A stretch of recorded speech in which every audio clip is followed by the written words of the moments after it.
Madali siya. My Lord, salamat po sa opportunity that we can come together and worship you in spirit and in truth. Salamat, Panginoon, sa pagbigay mo sa amin ng gabay sa panglinggo, Panginoon, and those who had sickness before. At pinagaling mo, Panginoon, salamat po. And those na walang pumasay, you provided. And thank you also for your protection. Even there's some accident happened, but I pray that you continue to touch them, Lord, and heal them. And thank you, Lord Jesus, for being there always sa bawat panahon ito ng aming buhay. Mangusap ka, Panginoon, speak to the hearts of your people. Masumpungan nila, Panginoon, that whatever they needed today, Lord Jesus, you will provide. Samahan mo po kami at ikaw po nga sasalamatan sa buong maghapon ito sa pangalan ni Jesus. Amen. Amen. No fear, that's our theme this month.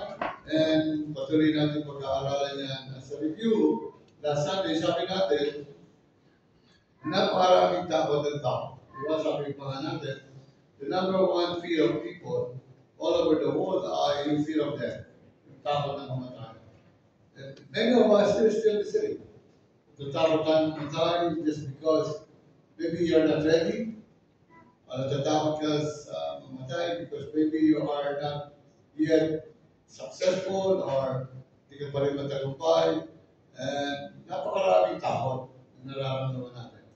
And sabi natin last Sunday, ang isang takot na tinakatakutan ng tao ay ang fear of the future. Yung takot mo sa kinabukasan. Many of us here, I'm sure, kaya kayo gano'n. It's because you don't really know what will happen. And because of that, kaya ka nag-aaral, nag-iipon, nagtrabaho, para magkaroon ka ng proteksyon, magkaroon ka ng tinatawag na retirement or whatever your future activities ay masusubukan mo at ikaw ay mapapaayos. And all of us, yun ang pangarap natin, na maganda kinabukasan. Di ba? Walang tao matino at normal na sasabihin niya, wala akong pakialam sa kinabukasan.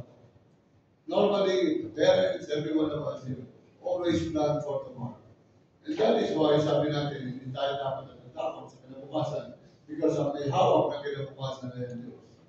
Ang Diyos, ang mga pangyarihan sa lahat siya lamang ang pwedeng magbigay sa atin ng proteksyon at katatagan sa kinabukasan. But not only that, this morning we're going to talk about ang isang bagay na lagi natin kinatatakutan. And that is what we always are hoping for. You know, many of us are very fearful to do what the Lord wants us to do. Di ba? Marami sa atin, natatakot tayo. Marami tayong kinatatakutan. At ang ating pong sermon this morning is no fear of failure. Ibig sabihin, mga kaibigan, mga kapatid, many of you here, pag tinanong kayo, okay, sino rito ang takot na mag-fail? Maybe all of us. Takot tayo mag-fail.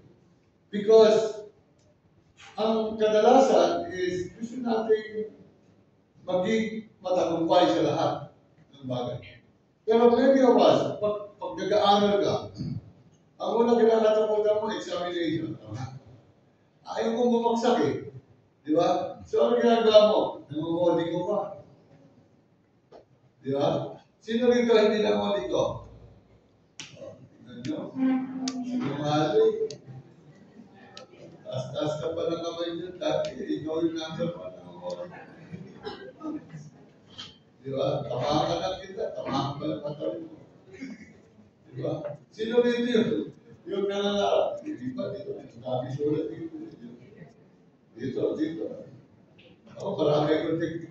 Pero hindi ko nasabihin, Cristiano na ako. Marami. So anyway, kaya ako tumatapay ko lagi sa matatalino. Pinag-friend ko yan, lagi.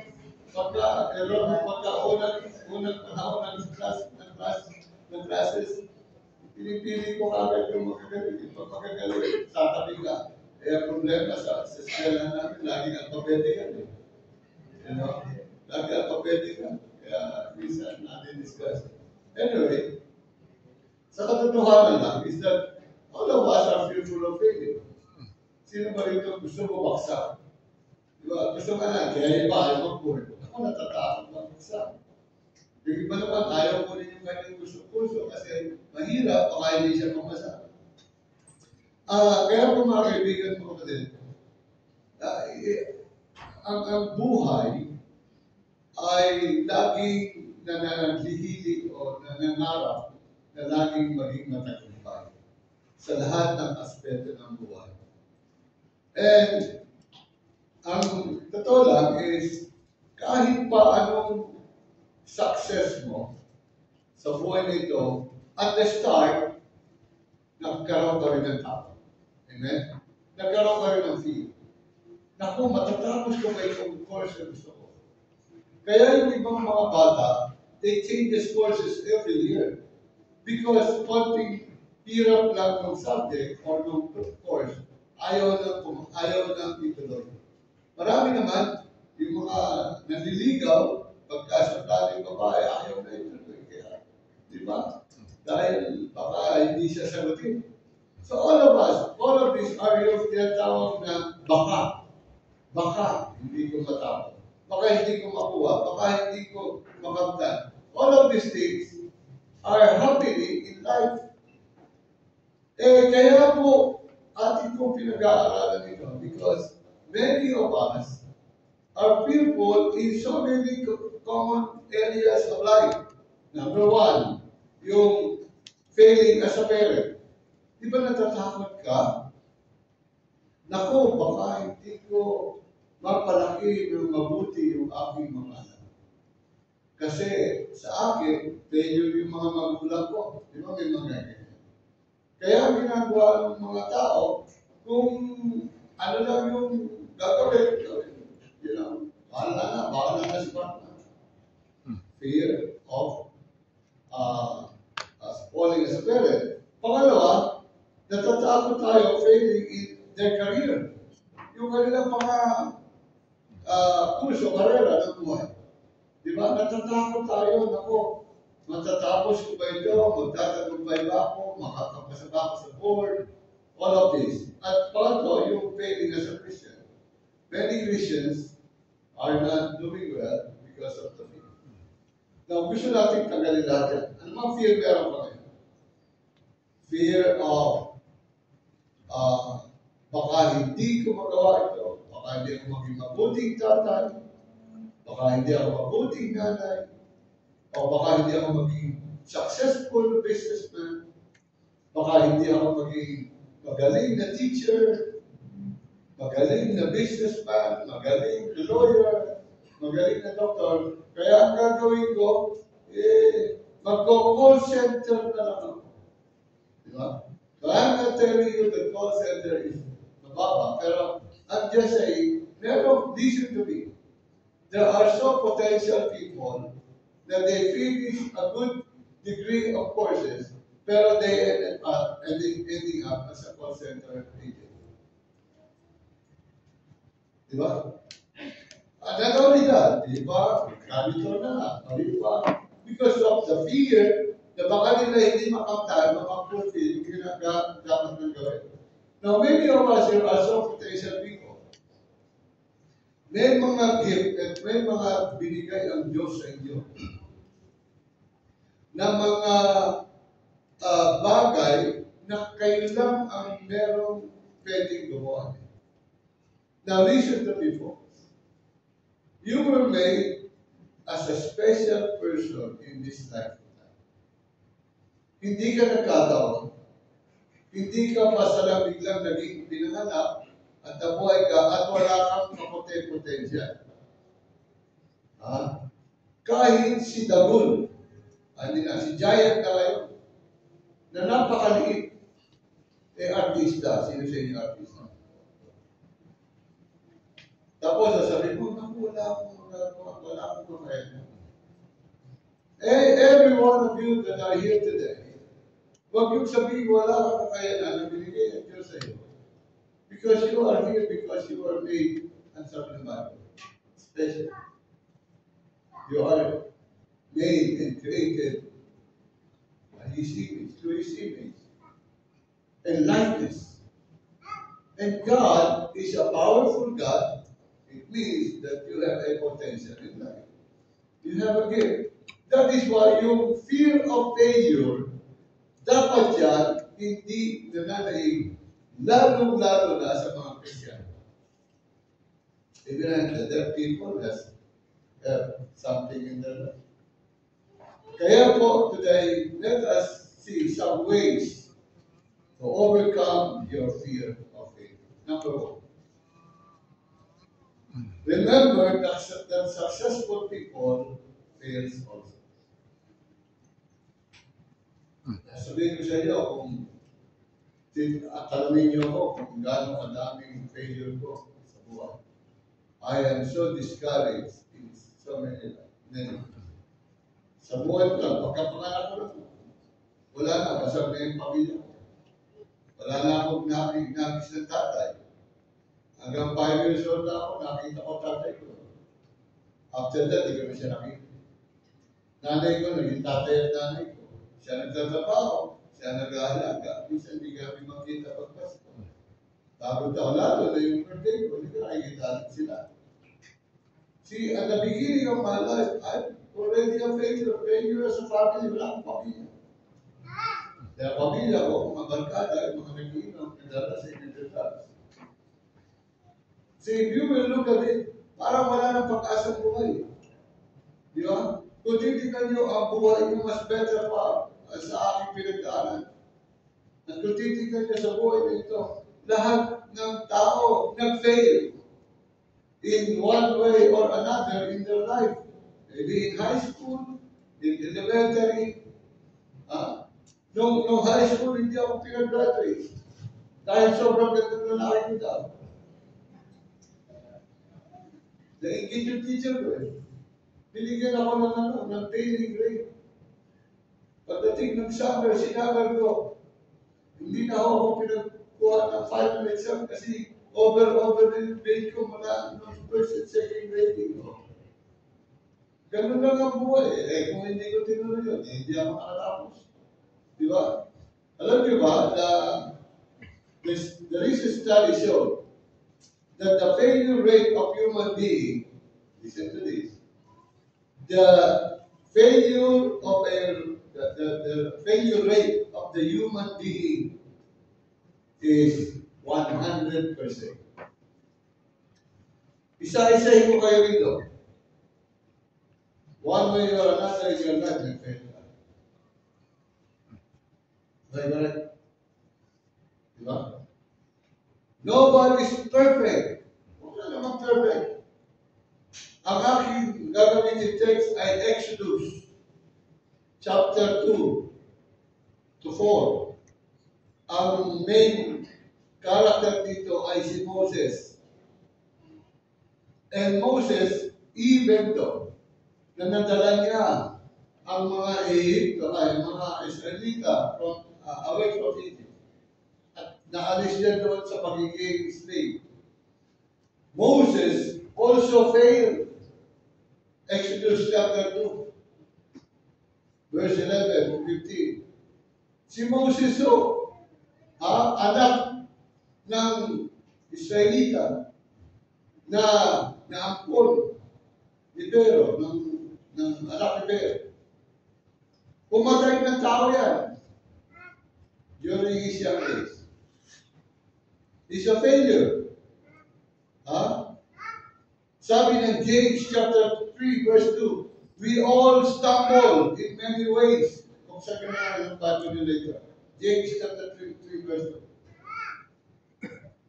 Sabi ng Proverbs chapter 24, though a righteous man falls 7 times, he rises again. Sabi ng banal na kasulatan. Ang daming heroes of faith na pinagbabasahan, pinag-aaralan natin ngayon, na ina-idol natin. But these Bible character heroes of faith, they have many failures in their life. Jacob, Abraham, Isaac, all of them. Kung titignan nyo yung mga iba't ibang character sa Bible, even up to this time, you can iba-ibang mga Christian biographies, you will see them one time in their lives, nag-fail sila. Ang maganda sa ating mga mananampalataya, meron tayong Diyos na pinangahawakan na every time you fail, you don't stop and you don't sit there at hindi ka nananatiling baksak. Tumatayo tayo at patuloy tayo nag-move on at patuloy na naglilingkod at sumusunod sa Diyos. Amen? At kung titignan niyo mga kaibigan, mga kapatid, there are so many people in the history of this lifetime that you could tell na hindi sila nag-success kung hindi sila nag-pursige. I'll give you one. Albert Einstein, who is the creator of yung formula ng energy, E equals mc squared. MC squared yan. Diba? Si Albert Einstein ay hindi marunong, hindi nakapagsalita until he was 4 years old. Kayo nga 20 years old na, hindi pa nagsasalita. Yeah. Hindi nakapagbabasa until he was 7 years old. At sabi ng mga tao, he was mentally handicapped. But now, you could see, pagkaganyan na buhok mo, ang tawag sa iyo, Albert Einstein. That's the new head. Mga mapuputi buhok, wala. Mga Albert Einstein yung mga.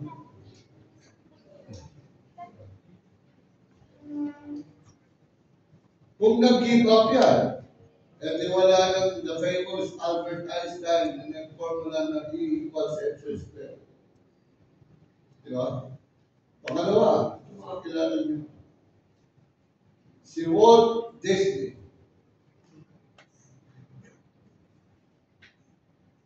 Ang sabi ng editor, sabi sa kanya, hindi siya magtatagumpay. You know why? Because he lacked imagination and had no good ideas. Nung nag-uumpisa yan, binabasura ang mga gawa niya. And now, gano'ng karaming Disney World, Disneyland. Kahit sa Hong Kong may Disney, sa Japan may Disney. Dito lang sa Pilipinas, dapat may Disney tayo rito eh. Kinurakot eh. Hindi nyo alam yung Disney dito, sa Medipa, sa Medipa Batangas. Hindi na tuloy. Diba? Yan si Walt Disney. Pero hanggang ngayon, kumikita. Patay na siya. Lahat ng pamilya niya, pero lahat, hanggang may bata. Tingnan niyo ako mo, naka-Snow White na. Saan galing yung damit na yan? Di ba dyan sa kanya? O, di ba? Pangatlo, ito lang yung mga kilala niyo, pero marami pa. Si Ludwig van Beethoven. Grabe ang composition niya, di ba? Ang sabi ng kanyang mga teacher, nung nag-aaral siya, he was hopeless. And he will never be able to compose songs through violin. Nakita niyo naman ang Beethoven yun, di ba? One of the classic music. Ako lagi ko may pinapakinggan yung mga Beethoven yun. Maraming pinita. Kasi yan. Ang ganda ng kanyang music. Pampatulog yan. Kaya habang nagdadrive ako, nakakatulog. Di ba? Ito kilala. Yung anak ko mahilig. Yung mahilig sa basketball. Si Michael Jordan. Kilala niya lahat yan. One of the, ang sabi nila, he is a GOAT. Anong GOAT? The greatest of all time. Basketball player. One of the highest paid basketball. Lahat ng Jordan, Nike, Jordan, kinuha, binili niya DJ. Ano ba?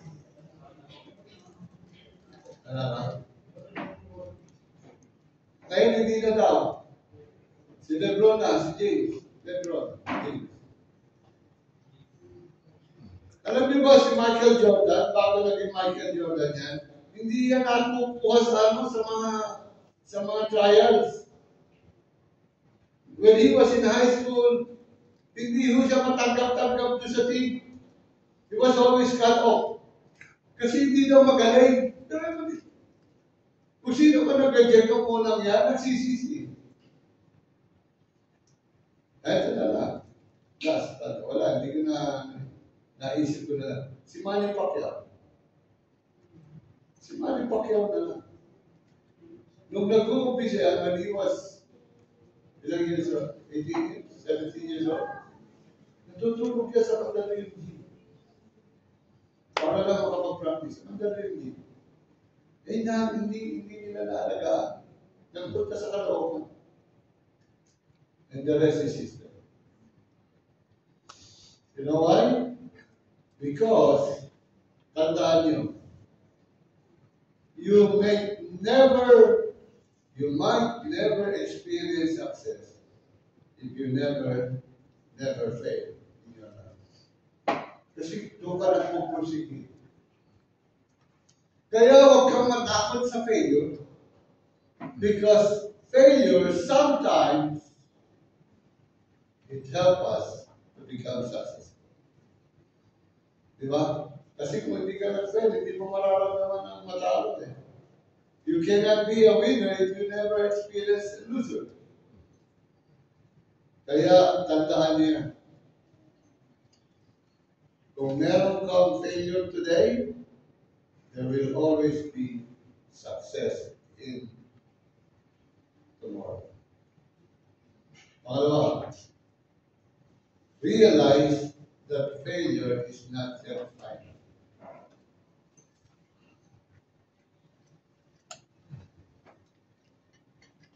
Failure is not yet a final. You know Moses, nung siya ay pinabangka sa ilog.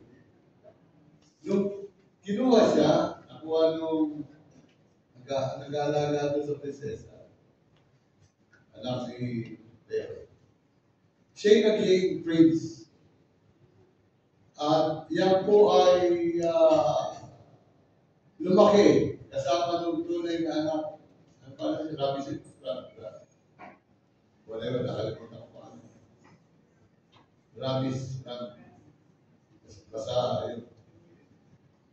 Pagkatapos, nung na-realize siya na hindi siya dapat doon, he changed his place. Now, he's a shepherd. Yun ang tamang posisyon niya. Doon siya magtatagumpay. He was a famous, now he was forgotten. Hindi nakilala si Moses. Kasi shepherd. And kung titignan nyo sa Exodus chapter 3, lahat ng nangyari sa kanya, parang lahat demotion. Moses, priest, become shepherd. Amos, not forgotten. Before his life is full of promises. Now, he was destined to end in failure.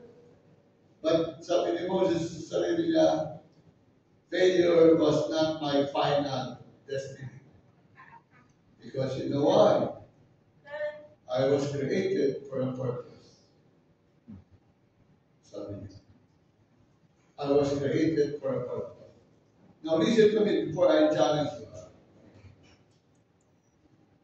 Kilala niyo na ito, I always, many pastors use this illustration.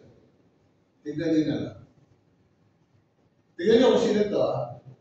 At the age of 7 years old, yung kanilang pamilya forced out, inalis sa bahay nila because of legal technicality.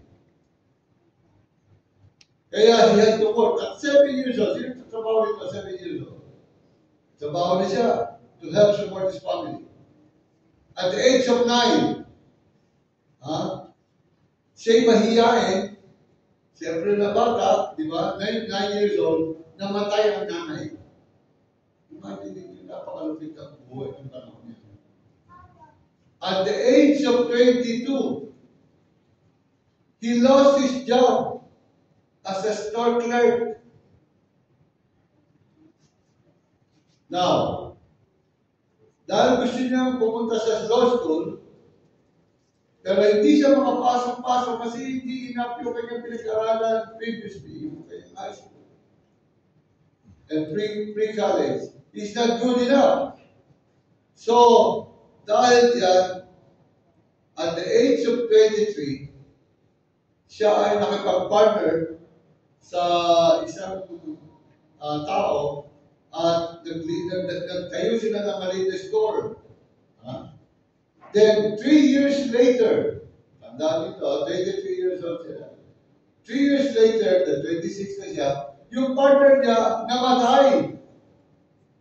At dahil namatay yung partner niya, nagkautang-utang sila ng malaki dahil sa kanilang negosyo. And it took him years to repay them. Now, at age 28, pagkatapos siyang nagkaroon ng siyota, nagkaroon sila ng relasyon ng isang young lady for 4 years. Then 4 years na silang magkasama. Sinabi niya doon sa siyota niya, "Will you marry me?" Anong sabi? No. Pero yun, 4 years na silang magkasama, nung hindi na po siya, paksalan mo ako. Dinecline siya, what a failure person. At tawag sa Pilipinas yan, malas na tao. Malas ito. Pero kung magkasama na ng 4 years, kayo may mga shota rito, kahit 4 years na kayo, huwag kayo manigaran. Baka mahalo kayo, no? Parang si Yaira, no. Laging no. Age 37. Ano siya eh, before that pala, before he age 37, before that, nag-try siya mag-run ng position sa Congress. Unang sabak sa Congress. After that, talo na naman. Talagang malas sa tao. At the age of 37, his third try, he is finally elected as one of the congressmen.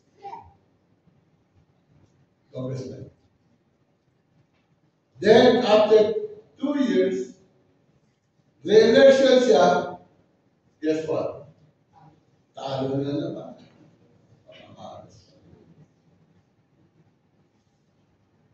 At that time, nagkaroon na siya ng nervous breakdown. Diba ko man?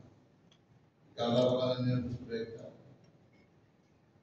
And at the age of 41, dagdagan pa natin yung kanyang heartache dahil sa kanyang unhappy marriage. At the age of 41, yung kanyang 4-year-old na anak na lalaki, patay. Namatay. Talaga malas. Ayaw mo ma-involve dito. The next year, he ran for land officer and lost again. At the age of 45, he ran for the Senate and lost again. A few years later, he ran for the vice presidency, and guess what? He lost again. Age 49, he ran for the Senate again and lost again. Pero baka pa ng kakatalo. Kayo isang patalo pa lang, ayaw na kayo. Age 51 years old. Sino ba 51? he was elected as the 16th President of the United States. Senator. Si Abraham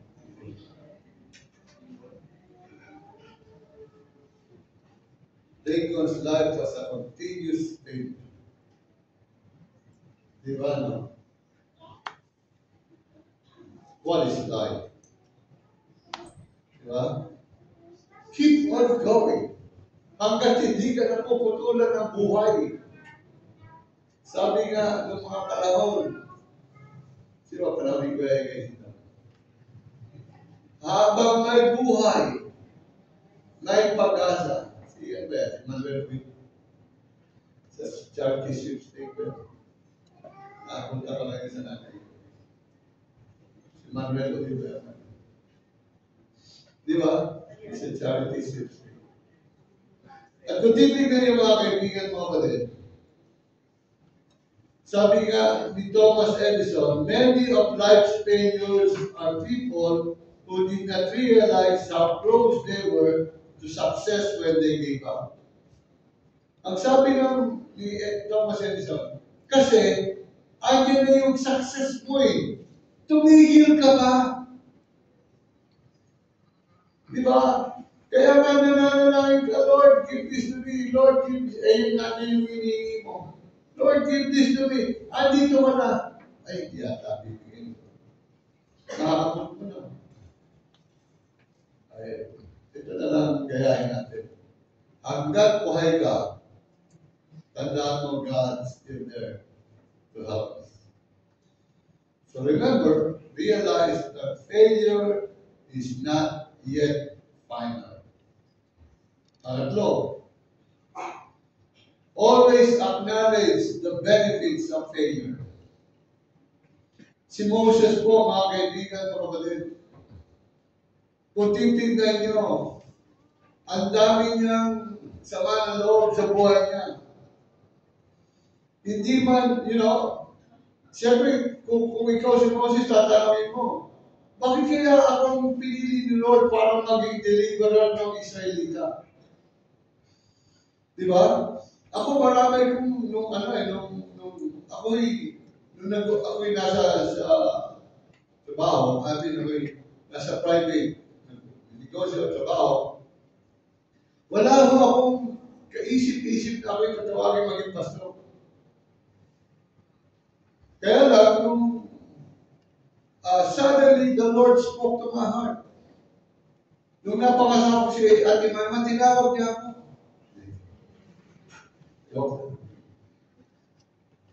Akala ko okay na ako eh. Pero pagpapastor, number one, napakamahiyain ko pa naman. Nung napakasawa ko si Ate Mama, doon lang nagbago. Hindi ho ako marunong magsalita in front of people. Mahiyain ako. I never spoke to a large crowd of 2 or 3 people. Eh ngayon, napakarami. Di ba?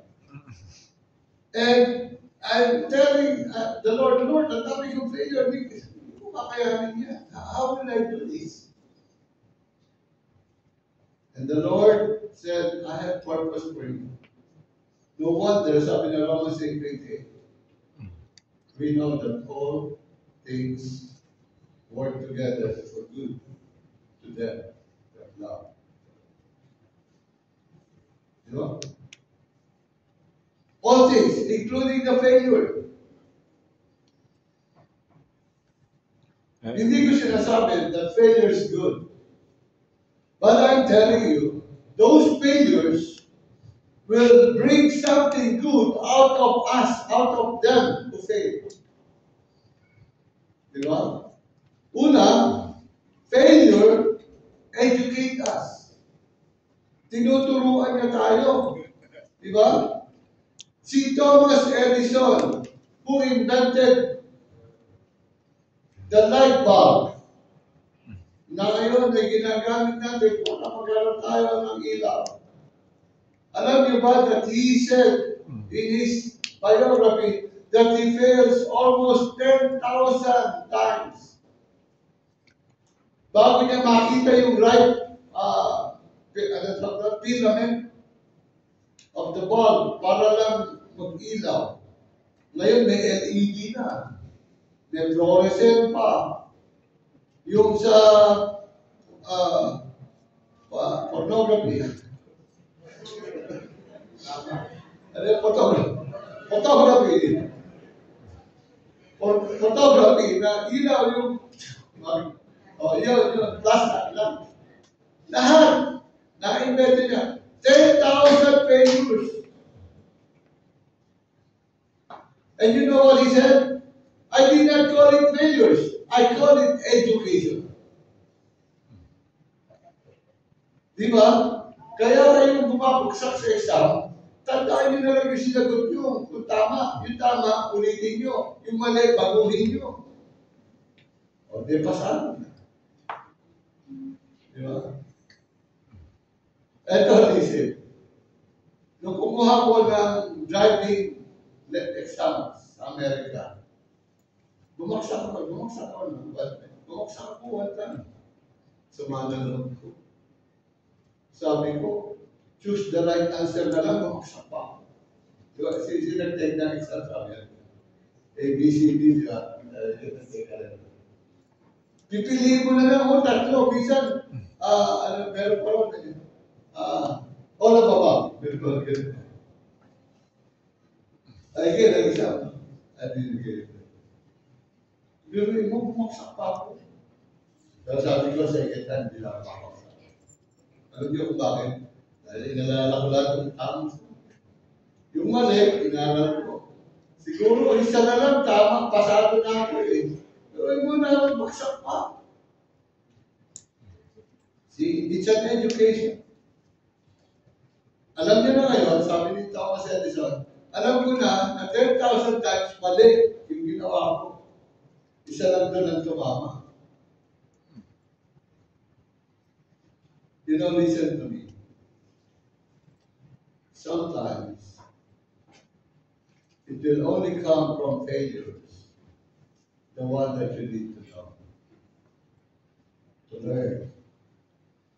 Sometimes, nanggagaling sa failure, yung dapat mong malaman. Kaya yung failure is part of life. Di ba? So failure educates us. Pangalawa, failure makes us less judgmental. Sabi nga ng Dabarkats, huwag kang judgmental. Di ba? Kasi sino ba ikaw para mag-judge? Eh, ikaw din failure. Kaya tinuturuan tayo ni Lord. Kaya kita binabaksa kasi masyado ka nang mayabang. Baka akala mo, hindi ka pumapaksak ka din. But that's why you cannot say, ang galing-galing ko. Kaya ginagawa sa ni Lord yan para lalo ka umasa sa Diyos. That you will not say, ang galing-galing ni Edward. You cannot do that. So, acknowledge the benefits of the failure. Part and last, replace your fear with faith in God. Si Moses, when God called him, ang dami niyang excuses. Chapter 3 of Exodus. Pero sinagot lahat niya ng Diyos. Lahat ng fear niya, lahat ng tanong niya, sinagot ng Diyos. Sabi ni Moses, Lord, I am nobody. Wala akong kakayanan. Who am I para gawin ito? Sabi ng Panginoon sa kanya, it doesn't matter who you are. Ang importante, I will be with you. Amen? Sarap, no? Verse 12. Don't think kung sino ka. At tignan mo na lang, I will be with you. Ganyan lagi gagawin niyo sa lahat ng inyong pangarap, sa inyong ambisyon sa buhay niyo. It doesn't matter who you are. It doesn't matter kung anong kakayanan mo. It doesn't matter how intelligent you are. It doesn't matter how big you are. It doesn't matter what stature you are. Ang importante, the Lord is with you. Amen? Maliit ka, malaki. Diba sabi ko si Jaya, artista. Yung, meron din mas malaki. Sino mo ka man? It doesn't matter. Sabi ng Panginoon, I will be with you. Sabi ni Moses, sa verse 13, Lord, hindi ako smart, hindi ako matalino. I don't even know your name, sabi niya sa Diyos. Anong sasabihin ko sa mga tao? Kung sino nagpadala sa akin, sino nagpapasabi sa akin? Ang sabi ng Diyos, in verse 14, I am who I am. Exodus chapter 3, verse 14. I am who I am. Who is I am? This is Jehovah. The God of everything. The God of who created us. Di ba? I am. Yan yung sinasabi ng Panginoon. Because God is an unchanging God, He will still the same until today. If God helped Moses and all these ancestors and all the heroes of faith, Abraham, Isaac, and Jacob, help them, therefore, siya rin ang tutulong sa atin today. Sabihin mo, Diyos ang may padala sa iyo. Sabi niya, I'm not smart enough. Pangalawang pag-sis, I'm not talented enough. Wala akong gift. Wala akong ganito. Wala akong leadership ability. Meron niya kaming tahi-tahimik. Tapos bigla, the leadership award goes to, siya pa siya. Paano ko yun? Ano ko yun? You know? Sasabihin mo, wala akong kakayanan. Sasabihin mo, paano Lord kung hindi sila maniniwala sa akin? That's what I'm thinking. Dahil galing ako sa mahirap, galing sa broken family, wala akong kakayanan, I even speak a normal thing. That I don't even, hindi ako parang mag-English. Nag-nosebleed ako na pagka nag-i-English ako. Hindi ko kaya, mali-mali ang aking grammar.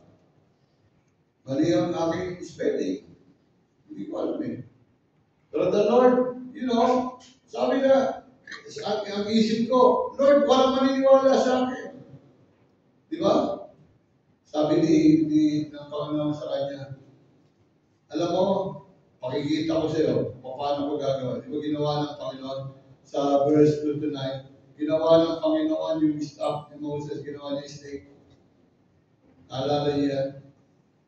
Tapos, naalala niyo, sabi niya, lagay mo yung kamay mo sa puso mo, naging leprous. Naalala niyo yung pento niya. Di ba? Tapos, naalala niyo yung ginawa ng Panginoon, yung water, make it into blood. Sabi niya, yan pala, pinakita ko na sa iyo. Pakita mo sa mga tao yan, kumuha. Dahil sa pinasasabi ko sa iyo. He gave Moses the sign to prove na siya'y pinadala ng Panginoon. At sabi niya, ipakita mo sa mga Israelite yan. That God will give you what you need. Yun yung kanta, pinagdala ng choir. All your need will be given to you. Sabi, if you trust Him. Diba? Sabi ni Moses, Lord, finally, I am not qualified. May pinatay ako eh. I'm not qualified. I am not qualified. I am not eloquent. Yung eloquent, yung magaling magsalita. I'm slow of speech. Mabagal ako magsalita. Mabagal ako magsabi. Verse 10. Sabi ni Lord, sino nagbigay sa inyo ng bibig mo? Forget me your mouth. Sabi ni Moses, Lord, I'm not the best choice. Padala ka na lang ng iba. Huwag na lang ako. Di ba maraming tao sa atin ngayon? Sabi ni Lord, sige, kulit mo eh. Papadala ko sa iyo si Aaron. Will help you. Siya yung tagahawak ng kamay. You know what? At the start, Moses completely missed the message of God's power. Marami sa atin dito, you completely miss yung kapangyarihan ng Diyos na pwede niyong gamitin at gawin sa inyo kung magtatapat, magbibigay lang ng buhay sa Kanya. Siya mag-turn around ng buhay mo. Yan yung magiging, dati kang maliit na tao, magiging Superman ka by the help of God. Sabi ng Panginoon, I am is all that we need. In every circumstances of your life. It is foolishness for us to argue God. Pribilehiyo ko nga yan na ikaw ay tawagin ng Panginoon at gawin ko itong bagay na ito. It's a privilege of serving the Lord. It's a privilege of saying, Lord, gamitin mo ko sa panahon ng henerasyon kong ito. Because after your generations will be gone and you will miss the point. And you will die miserably because you rejected what God wants you to do. Tapos ako, failure is out of the dictionary of every believer. Only if you will say, Lord, I know you are. I cannot do it. I cannot do it here. I cannot do it by myself. I am not smart. I am not talented. I am not eloquent. I am not qualified. Ano pang excuses mo? I'm slow to speak. I have no strength. Ano pang gusto mo? I am weakly. Ano pa gusto mo? I don't know anything. I did not experience this. Wala akong ganito. Wala akong ganito. I get it. No, I'm telling you. When I started church as a testimony, mga kapatid, 30 plus years ago, nag-umpisa sa garahe. Sa maliit na garahe sa Luis. Sa inyo. Sa labas. Sa kotse lang ang pakita. Hiniram namin. Nilagtahan sa isang member ng Diyos. Sa kotse lang. Garahe. Hindi ko siya nakita mali.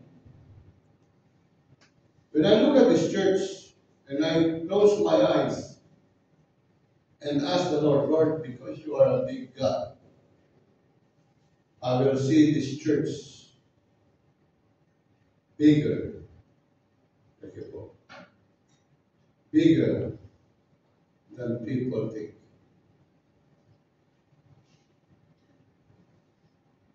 Many years ago, and already history, this church belongs to a big God. The one who said, the big I am.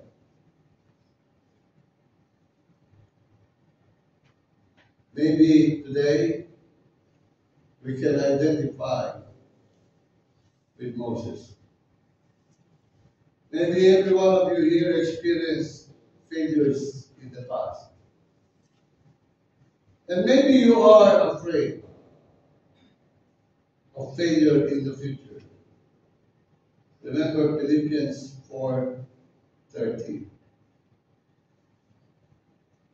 Sabi doon, I can do all things through Christ, which strengthens me. I can face failure through Christ who gives me strength. Nakikita niyo yung picture na yan. Hindi ho yan usap. Hindi rin yung kambing, kasi patay na lahat ng kambing, kinain na natin. Ang tawag yan ay ano? Hindi rin deer. Ang tawag yan ay African Impala. Makikita nyo lang yan sa mga wild sa Africa. But also, yan ay hinuhuli at nilalagay sa zoo. Kaya may mga, sometimes you will see goes to the zoo. Meron tinatawag ng African impala. Anong characteristics ito? Ito po, kung yan ay nasa wild, pagka tumalon po yan, he can jump to a height of over 10 feet. 10 feet above. Okay? Ang pinakamataas yan ay 30 feet. Yan, taas. Taas tumalon, no? Pero, amazing, itong mga ito, once na nag-umpisa, baby, inalaki mo sa soup, at inalagay mo sa isang kawa, kahit ang pader niya ay 3 feet na, 3 feet, paligid, hindi yan tatanong. Hindi tatanong. Why? Because ang akala nila ay hindi nila kayang lulugin kasi, you know why? Hindi nila nakikita yung pupuntahan nila. Hindi nila nakikita yung babaksakan nila. Kahit ganyan na, mataas. They will not jump until they see where they were going. That's the characteristics of the African impala. Maraming mananampalataya. Ang akala nila, we are like the African impala. Kasi hindi mo nakikita kung saan ka pupunta. Kaya nga ang kaibahan ng Kristiyano is we live by faith, not by sight. 2 Corinthians 5:7. Titignan yung mga kaibigan mga kapatid, tayo nagiging malakas na because of Christ. I can do all things through Christ, which strengthens me. Ang Diyos hindi binigay kay Moses kung ano yung future. He didn't give details on future ni Moses. But God gave promises to Moses. At sabi niya ron, I will be with you until the end. He will be with him. Hindi pinangako niya kay Diyos. But in the end, Moses obeyed. Yun nga lang, hindi ganon ka-kompleto. Kasi yung promised land na pinangako sa Moses did not able to stand in the promised land. Kaya po yung pananampalataya natin ay napaka-strong. Remember what Winston Churchill said. Sabi niya rito, success, meron kanya, is never final. Failure is never fatal. It is the courage to continue that counts. And sabi niya, ay si Winston Churchill. Do not allow the fear of failure to keep you from doing what God has called you to.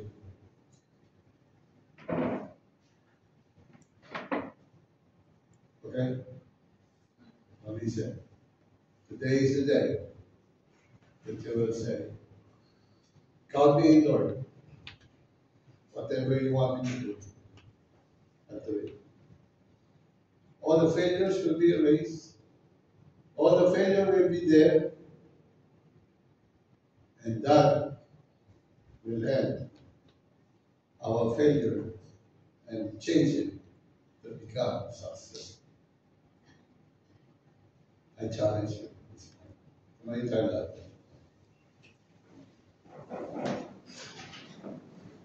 Wala gusto makita ng mga young people. Walang imposible sa Diyos. Ako nung araw-araw, pagka mahirap ka, wala ka ng karapatan sa kapag-aral. Pag mahirap ka, you have no chance to be a degree holder. Pagka medyo bobol ka, wala ka ng lugar sa society.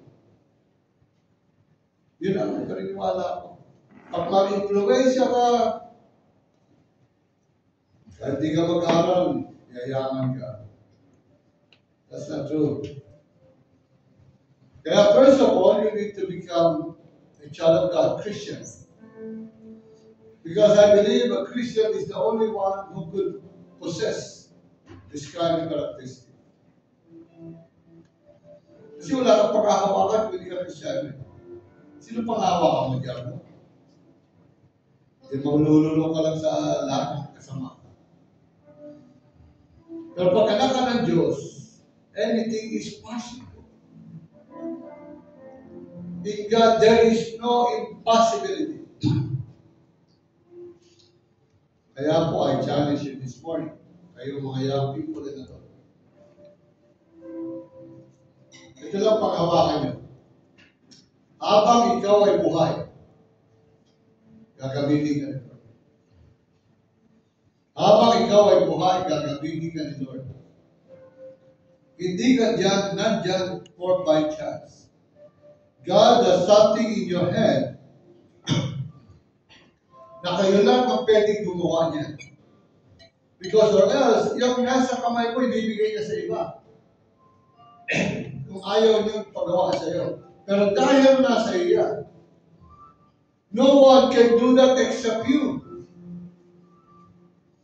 That is why do not make excuses like Moses.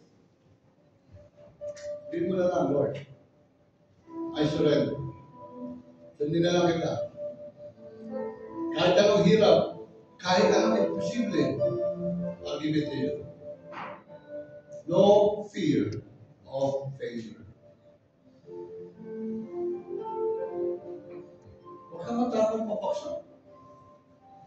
Huwag kang matakot bumaksak. Ang matakot ka, hindi ka bumangon. Ang matakot ka ay manatili kang baksak. Gawin mo, kayo, tuloy-tuloy lang tayo. Sapagkat at the end of the day, sabi ni Lord, ayaw mo na, tapusin ko na ang buhay mo. For end. That's it. Many times in your life, he said, sayang. Akin sana yan. Sayang. Dapat ako yun. Sayang. From now on, remove that word sayang. From now on, every opportunity, grab it. Because opportunities only comes once. Pag lumampas ang opportunity, baka hindi na bumalik. I challenge every one of you here. Here's God waiting for you. Let's talk to God. Let's pray. And let's give all our lives. Come on.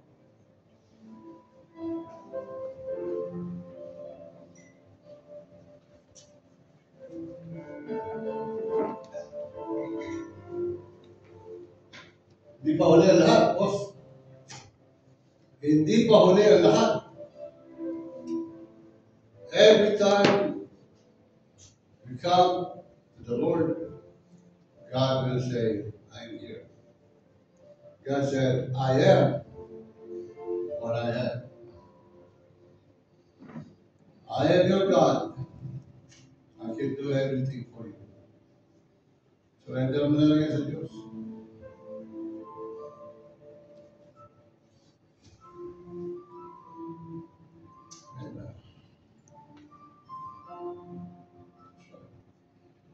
Stop.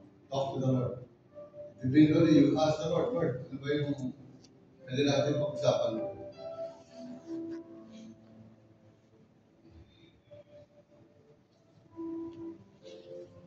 Panginoon, salamat. Sapagkat you give us, again, an open mind to understand, para po makita namin yung gusto mong ipakita sa amin sa araw nito. Sometimes, it's stuck as failures ng buhay. Akala namin, pagka bumagsak kami, yun ang end of our life. kalimutan natin, Panginoon, na meron kami Diyos na buhay, na napakamakapangyarihan sa lahat. Na anuman ang mangyari sa amin, lagi mo kami kasama. We believe, Lord Jesus, and because you are a God, if you fail, you fail. If you success, you success. Because you are our God. So because of that, Lord, we will trust you today until we see you face to face. Sabahan po yung mga anak mo nag-forward. Ano man hinihiling nila ngayon sa pangalan ni Jesus, ibigay mo sa kanila yan. Ano man ang kanilang heart's desire, ibigay mo sa kanila yan. Yung kanilang isinulat sa heart's desire box ito, I pray in the name of Jesus, answer all of them. And to those who are praying today, Lord Jesus, answer all the prayers. Samahan po ang church ito, patuloy na magtapat at maglingkod sa iyo. Na patuloy lang kami, Panginoon, na susunod at mananampalataya sa iba. Because whatever happens, at the end of the day, you're still our God who deserve our worship, who deserve our service. Samahan mo kami patuloy, Panginoon, sa paglingkod namin sa iyo at pagpapuri. At ikaw, Panginoon, patuloy na gumawa sa buhay namin sa pagtataas po na kamay. Naging wala ka pulang alipin. Ikaw naman yung malagpaspas. Ikaw ang patuloy na maluluhati sa buhay namin. Ikaw ang patuloy na bigay sa amin ang tunay na kapayapaan, kasiyan, at kaligayahan sa buhay nito. Patuloy mong bigyan ng potensyal at matila ng mga napo pa kami maging buhay na patuto sa libutan ito. Na kami ang hindi ko pinapabayaan. Ikaw po ang patuloy na mahusap. Ikaw ang patuloy na gumawa sa bawat isa amin hanggang ikaw. Ikaw po ang magmaspas sa bawat isa sa amin ngayon. Sa ngalan ng Ama ng Anak at ng Espiritu Santo. Amen. Sa oras ito tayo magkakalap sa ating Panginoon Diyos. Tayo na may katuwaan sa ating mga